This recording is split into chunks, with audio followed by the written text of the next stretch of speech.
에어컨은 나오나요? 에어컨요? 나오는 데도 있고 안 나오는 데도 있어요. 그래서 이게 거의 갔다 오면 아, 끈기가 생길까요? 끈기가 생길 수도 있고 안 생길 수도 있어. 그거는 특기병원 어디에 가냐에 따라서 달라요.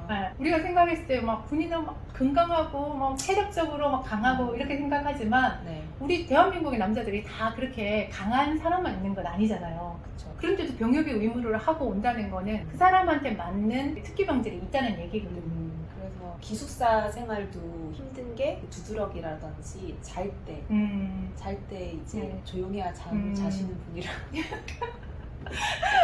근데 뭐 상황에 따라서 누구한테 징징댈 사람이 없으면 참고 견디겠죠.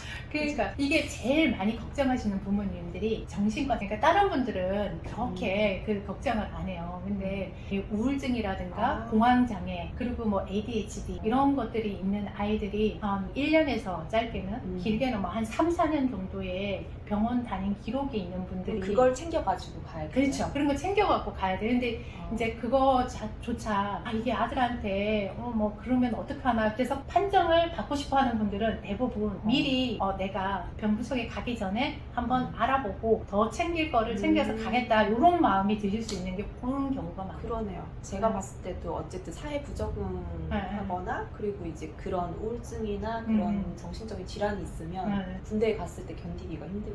네. 그렇죠. 그런 것 때문에 이제 많이 그걸 하시는데, 제가 이제 군 생활을 할 때 그런 아이들을 봤어요. 근데 두 가지 종류로 봤는데, 하나는 아예 병무청에다가 얘기를 안 하고 들어온 경우, 그리고 두 번째는 본인이 이제 서류를 제출해가지고 어느 정도 해서 급수를 받아서 들어오는 경우, 이런 경우들이 있어요.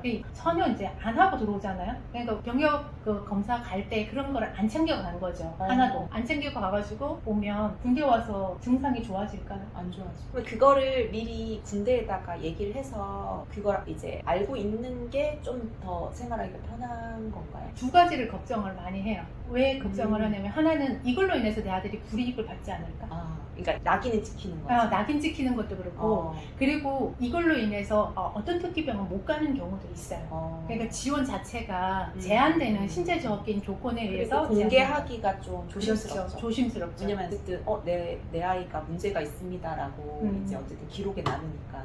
근데 아들 셋 중에 누군가가 이렇게 아파. 네. 군대에 이제 보내야 돼요. 외부에 보여지는 그 아이의 그런 서류상의 그런 것들이 중요해요. 내 아들이 군대를 잘 전역하는 게 중요해요. 잘 적응하고 잘 전역하는 거. 그렇죠. 그러려면 이게 처음부터 그냥 있는 그대로 내 아들의 상태를 받아서 가는 게 그게 어떻게 보면 아이들한테도 어쨌든 가서 그쪽에서 알고 있기 때문에 조금 배려 아니면 뭐 어쨌든 뭐 학교에서도 그렇잖아요. 약간의 내성적인 아이 같은 경우도 그룹을 짜더라도 조금 이제 같이 적응할 수 있는 친구들끼리 이렇게 해줄 수 있는 것처럼 친구랑 같이 가는 방법도 좋겠네요. 친한 친구들이랑. 안 돼요. 친한 친구랑 같이 안 돼요? 군대는 절대 같이 가면 안 돼요. 동반 입대 가능하다면서요? 동반 입대 같이 가면 안 돼요. 안 돼요? 안 돼요. 그건 나중에 또 얘기해 줄게요. 왜 안 되는지. 진짜? 왜냐면 제 큰애 친구가 해병대를 가고 싶어하는 친구인데 너를 꼭 데리고 가겠다고 해병대 얘기를 하더라고요. 그래서 우리 큰애는 막 싫다고, 자기는 힘들어서 싫다고 얘기하더라고. 아니, 동반 입대는 추천하지 않아요. 추천하지 않아요. 갈 수는 있으나 추천하지 않아요. 그러네. 그래서 그 관련된 건 또 나중에 제가 영상으로 또 말씀을 좀 드릴 거예요. 그래서 병역 처분 검사라는 게 있는데 이 단어가 너무 어렵잖아요. 군대 갔다 오면 나도 힘들어요. 급수가 나올 수 있는 검사다. 그렇죠. 그러니까 내가 군대를 가려고 하면 일단 내가 몇 급인지 알아야 돼. 7급까지 있어요. 1급에서 7급. 진짜요? 네, 1급에서 7급까지 있어요. 나는 1급부터 4급까지 있는 줄 알았어. 1급부터 7급까지. 이 급수에 따라서 내가 들어본 급수는 1급, 2급, 3급, 4급까지 들어봤거든. 5급 받았다는 얘기는 못 들어봤어.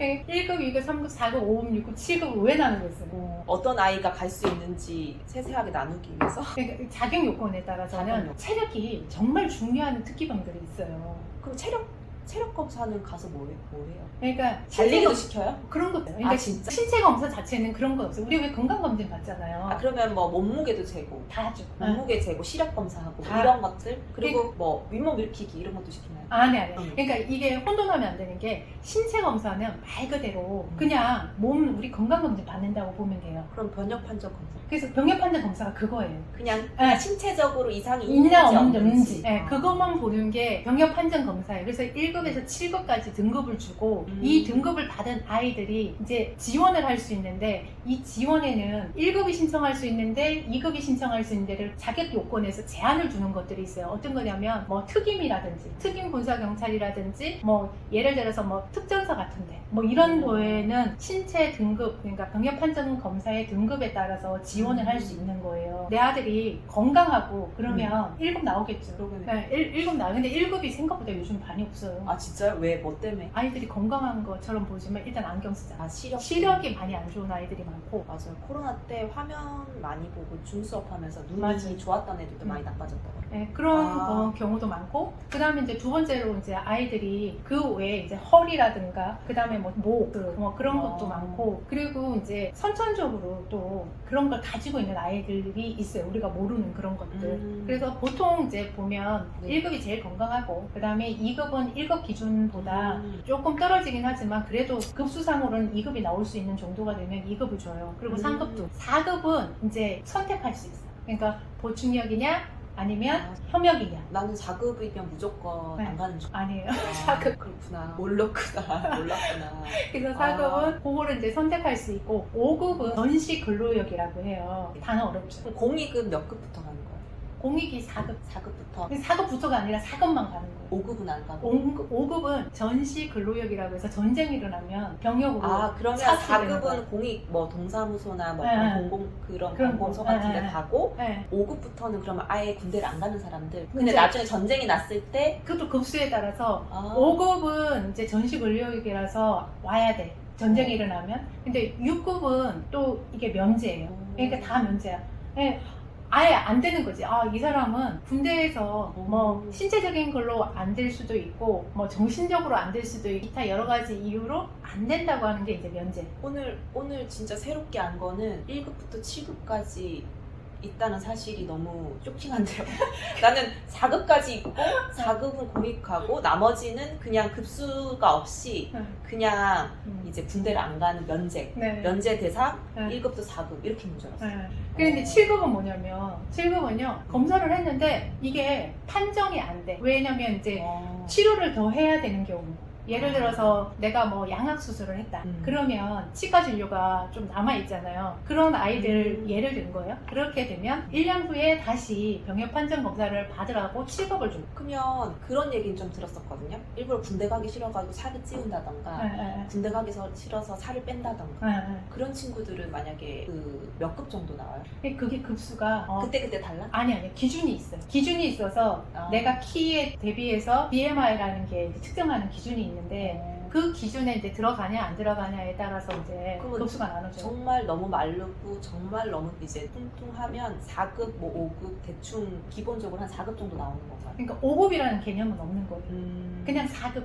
보통 이제 어머니들이 원하는 게 내 아들이 1급, 2급, 3급을 받았어요. 네. 근데 고민인 거지. 내 아들을 군대에 보내려니까 너무 힘든 곳에 막 보내는 게 막 가슴이 아파. 그래서 급수를 조금 낮추고 싶어. 그게 4급 보충이에요. 그래서 그거를 이제 하는 게 어떤 거다? 병역처분 검사.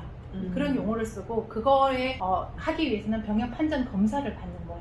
그러면 오늘은 병역 판정 검사에 대한 내용을 얘기를 해주셨는데 그 부분에 대해서 이제 좀 정리를 해서 게다가 얘기를 해주시면 좋을 것 같아요. 그렇죠.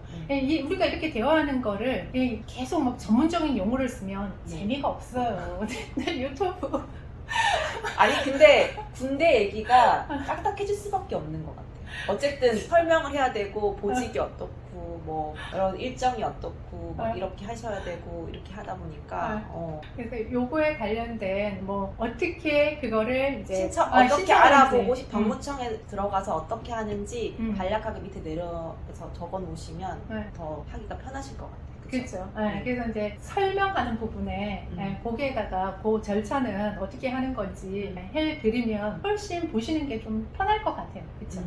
오늘 이제 말씀을 드린 거, 내 아들이 19세가 되면 일단 대한민국의 병무청에서 뭐를 하나 보내준다. 그게 당신의 아들은 이제 신체검사, 그러니까 국방의 의무를 해야 되는 대상이 됐습니다라고 이제 통지서를 하나 보내주고요. 네. 그 다음에 이제 20살이 되면 20살 때에 통지서가 날라와. 이제 신체검사 받으세요라고 하면서 이제 날라오면 그걸 보고 내가 선택을 해서 갈 수 있는데, 요때 이제 가기 전에 해야 될 게 서류라든가 기타 이런 것들을 좀 챙겨서 가야 되는 이 아이들은 챙겨야 된다는 거죠. 근데 그거를 다른 데 가가지고 의뢰를 해가지고 괜히 미리 뭐 이렇게 검사를 이렇게 받고 뭐 이렇게 한다는 할 거를 필요 없이 할 필요가 없이 돈을 들여서 하지 않고 네. 무료로 미리 할 수 있으니 신청. 무료라는 그런 것보다는 정확한 판정을 받을 수 있는 게 병무청이기 때문에 다른 데 외부에서 다른 데 할 필요가 없다. 없죠. 왜냐면 정확하지 않아. 그때 어쨌든 다르니까. 그렇죠. 그래서 그 부분이 제일 중요한 부분이라는 걸 꼭 말씀을 드리고 싶어요. 그리고 다음 영상은요, 이게 이제 이렇게 해서 검사가 진행이 됐는데 그 다음에 내가 뭐 이렇게 준비를 해야 되는데 안 하신 분들이 있어요. 등급을 받았는데, 아까 그랬죠, 1급에서 3급까지 받았는데 내 아들이 등급을 더 낮춰야 되는데 이거를 못했어요 라고 하시는 분들을 위해서 또 영상을 준비했습니다. 다음 영상도 꼭 봐주시기 바랍니다.